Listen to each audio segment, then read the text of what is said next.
അപ്പൊ അളിയൻ കാര്യമൊന്നും അറിഞ്ഞില്ലേ? ഇല്ല. എന്നാൽ ഇനി ഞാനത് പറയാം, ആരും ഞെട്ടരുത്. വീട് വെക്കാൻ സ്ഥലം സംഭാവന ചെയ്തവർക്കും ആ സ്ഥലം കൊടുത്ത ആൾക്കും ഡെഡിക്കേറ്റ് ചെയ്യാൻ പറയണം. ഓ നമുക്കിട്ടെന്ന് വെച്ചല്ലേ.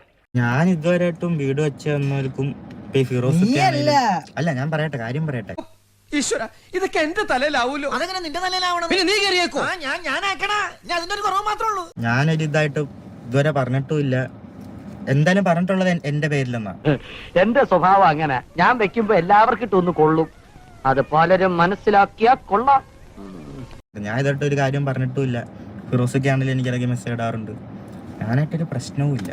ഓ, ഇത് മറ്റൊരു പാരയായത് തന്നെ. എനിക്ക് വളരെ സന്തോഷം മാത്രമേ ഉള്ളൂ അങ്ങനെ ഒരു വീട് എനിക്ക് തന്നതിലും. ഇപ്പൊ കുരുക്കലായത് നമ്മളാ. ഇനി അതൊന്നും പറഞ്ഞിട്ട് കാര്യമില്ല. വരാനുള്ളത് വഴി തങ്ങില്ല. നല്ലൊരു വീട്, വളരെ നല്ലൊരു വീട്. അത് എല്ലാം കയ്യിൽ പോയി. ഞാൻ ഇതായിട്ട് അതിനെ കുറ്റം പറഞ്ഞിട്ടുമില്ല. ഇപ്പൊ എന്തെങ്കിലും പ്രശ്നങ്ങളുണ്ടെങ്കിൽ അത് നമ്മുടെ കാര്യം തന്നെ, നമ്മളാണ് ചെയ്തോളൂ. ഒരാവേശത്തിലെടുത്ത് ചാടി വേണ്ടായിരുന്നു അല്ലേ?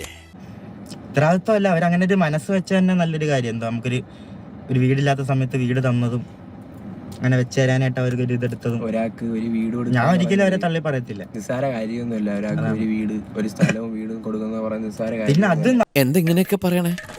പിന്നെ ഞാൻ എങ്ങനെയൊക്കെ പറയണം? നമ്മൾ എങ്ങനെ മുന്നോട്ട് കൊണ്ടുപോകുന്നത് അത് നമ്മുടെ കയ്യിലുള്ള കാര്യമാണ്. നമ്മളെ പിന്നെ വീടും സ്ഥലവും നോക്കണം, നമ്മൾ ഉത്തരവാദിത്വമാണ്. ഇതിനാണ് അവനവൻ പാരാന്ന് പറയുന്നത്. സാർ, ഇത്തവണത്തേക്ക് ഒന്ന് ക്ഷമി, ഞാനൊന്ന് പ്രതികരിച്ചതാണ്. ഇങ്ങനെയാണോ പ്രതികരിക്കുന്നത്? എനിക്കിപ്പം കംഫോർട്ടായിട്ട് നിൽക്കാൻ പറ്റുന്നതെന്ന് വെച്ചാൽ കൊല്ലത്തെ പറ്റത്തുള്ളൂ. അതുകൊണ്ടാണ് ഞാൻ കൊല്ലത്ത് നിൽക്കുന്നത്. ദാസരച്ചായോ, ഇതൊരു ഡബിൾ തന്തയ്ക്ക് പറഞ്ഞ പരിപാടി ആയിപ്പോയി കേട്ടോ.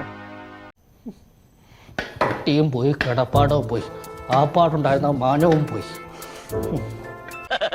തൽക്കാലം ഇത്രയും മതി. വരട്ടെ.